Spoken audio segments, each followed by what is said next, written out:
Maraming komunidad sa buong mundo, kabilang na ang sa Pilipinas, ang patuloy na nakararanas ng magkakaugnay na suliranin gaya ng kahirapan, kakulangan sa serbisyong pangkalusugan, pagkasira ng kapaligiran, at higit sa lahat ang kawalan ng sapat at dekalidad na edukasyon. Ayon sa UNESCO 2023, may tinatayang 244 milyong bata at kabataan ang hindi nakakapag-aral na nagpapakita ng patuloy na nakakulangan sa pantay-pantay na oportunidad sa pagkatuto. Samantala, ayon sa UNDESA 2018, mahigit 55% ng populasyon sa buong mundo ay naninirahan sa mga lungsod at inaasahang aabot ito sa 68% pagsapit ng taong 2050. Dahilan upang lalong lumaki ang pangangailangan para sa mga komunidad na ligtas, matatag at inklusibo. Kapag hindi maayos ang kapaligiran ng isang pamayanan, naaapektuhan ang kalidad ng edukasyon at kabuhayan ng mga naninirahan dito. Kaya't mahalaga ang pagkakaroon ng balanseng ugnayan sa pagitan ng edukasyon at kaayusan ng komunidad upang makamit ang tunay na pag-unlad.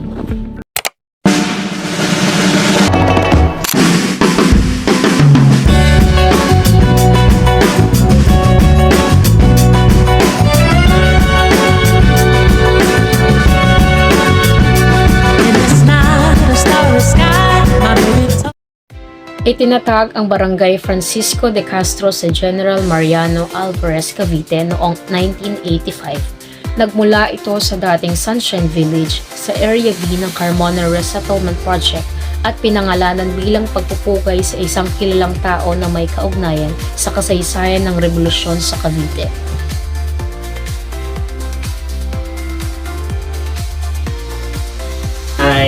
I'm SK Chairman Jairus Glory of Barangay Francisco de Castro. Currently, we are the most outstanding SK Council in GMA Cavite for the year 2024, and we are the top 3 SK Council in the whole province of Cavite. And right now, we're still working with the projects for the youth of FD Castro. First question, ano-ano ang mga programang inyo nang naipatupad bilang isang SK chairman? Yeah, so actually in our 2 years of in our term, we align our projects sa 10 Center of Youth Participation ng Sangguniang Kabataan. Una, yung health. Pangalawa, education and culture. Pangatlo ay livelihood, anti-drug abuse, gender and development, good governance, active citizenship, environment, global mobilization, and sports development.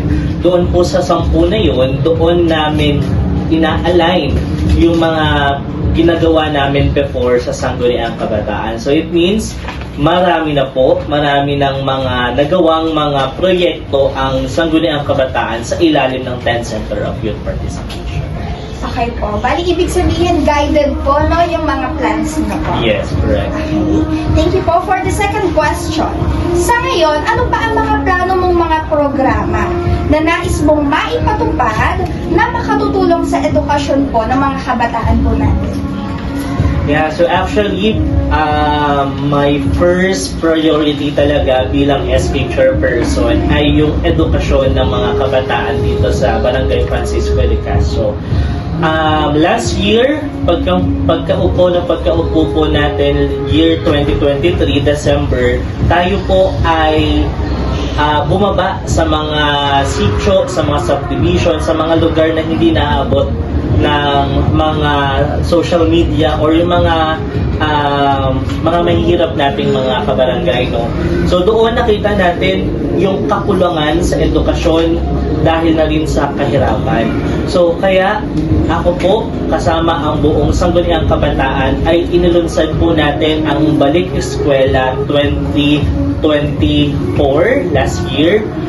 Nandoon po yung Lakbay Aral. Ang Lakbay Aral po ay isang napakalaking proyekto na nakakatulong sa mga kabataan dahil sa pamamagitan ng Lakbay Aral na yun, natututo sila na magbasa, mag-color, mag-drawing bago pumasok sa paaralan or magbalik sa eskwela.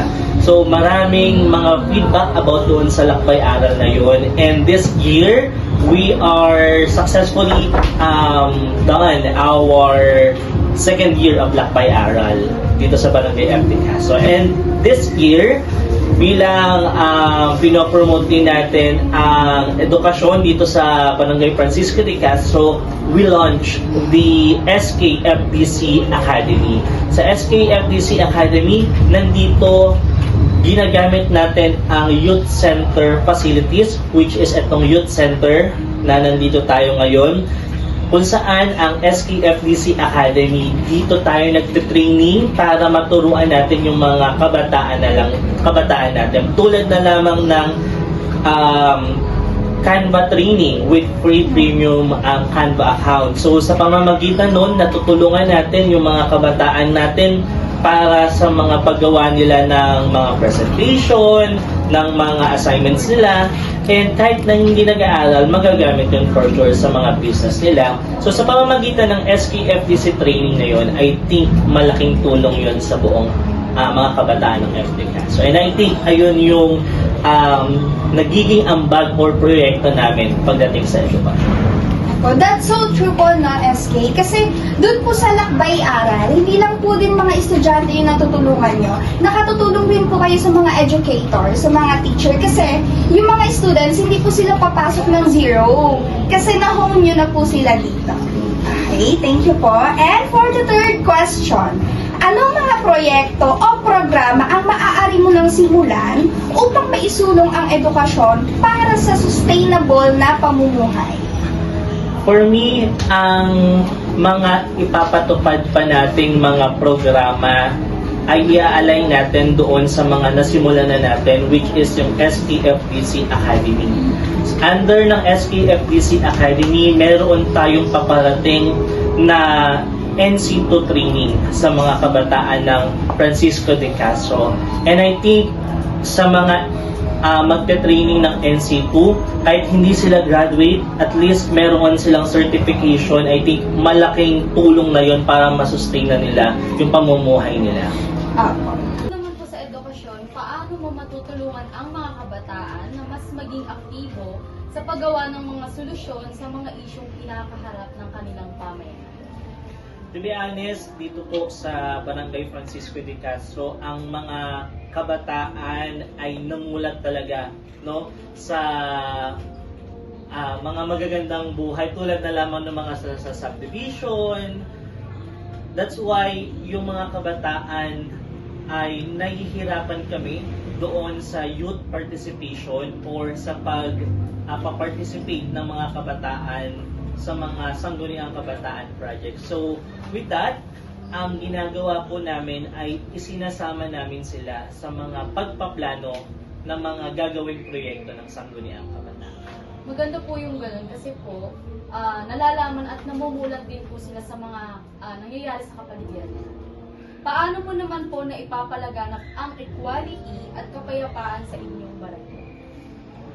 Sa akin, minimake sure ko or sinusigurado ko na lahat ng mga kabataan ay may boses at naririnig ng mga sangguniang kabataan. Sapagkat sila ang dahilan kung bakit kami nandito. So dapat sila ang pakinggan namin, ang mga kapwa namin kabataan, at wala nang iba. Maganda po yung gano'n na napapakinggan yung mga kanilang hinaing, lalo na at ang ating mga kabataan ay mapusok at laging naka-expose sa social media. Ano-anong mga pagsubok naman ang naranasan ninyo sa pagtataguyod ng mga programang ito? Ano ang mga solusyon nyo rito?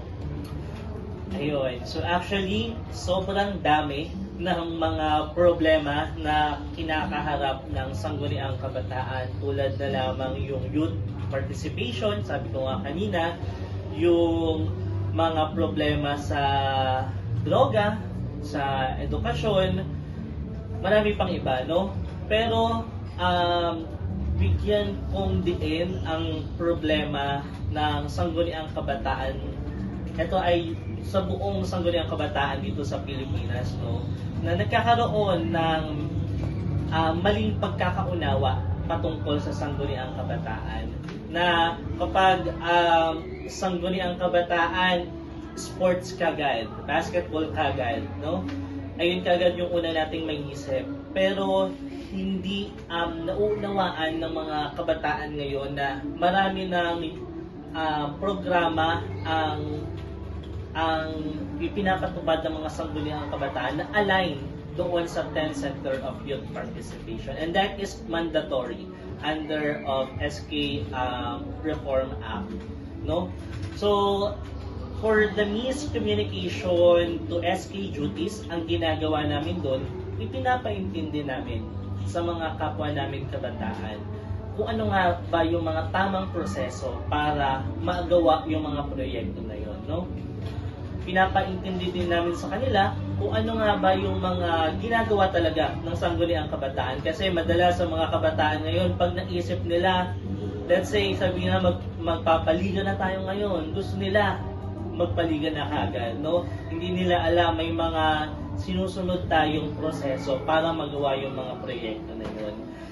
And I think sa pamamagitan din ng pag-i-invite sa kanila sa Katipunan ng Kabataan Assembly, doon nila naririnig, doon nila mapapakinggan at malalaman kung ano nga ba yung mga paparating na mga proyekto at paano ginagawa ng sangguniang kabataan ang mga proyekto niya. So I think ayun yung ginagawa namin na solusyon para maging aware ang mga kabataan sa duties and responsibilities ng SK Council.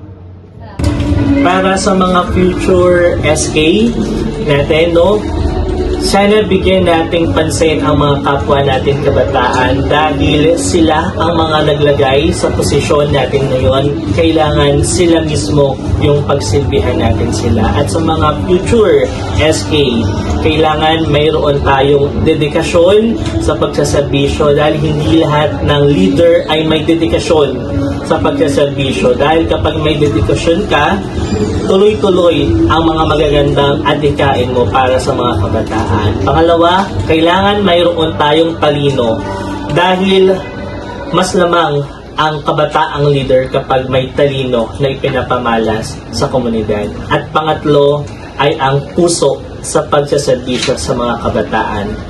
Dahil naniniwala ako na kailangan ang mga kabataan ay ang magiging puso ng sangguniang kabataan. At para naman po sa mga kabataan ay atin pong alamin kung ano nga po ba ang tamang proseso sa sangguniang kabataan, no?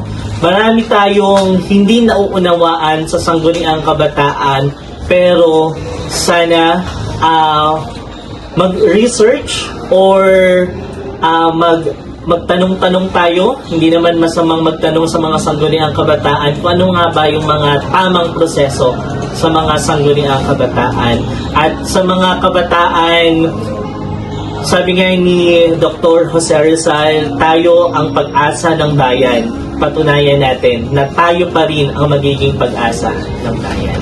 At sabi nga ng sangguniang kabataan na official tagline na Youth First, Kabataang FBC, una ka, laging ang mga kabataan ang laging dapat na una. Maraming salamat po.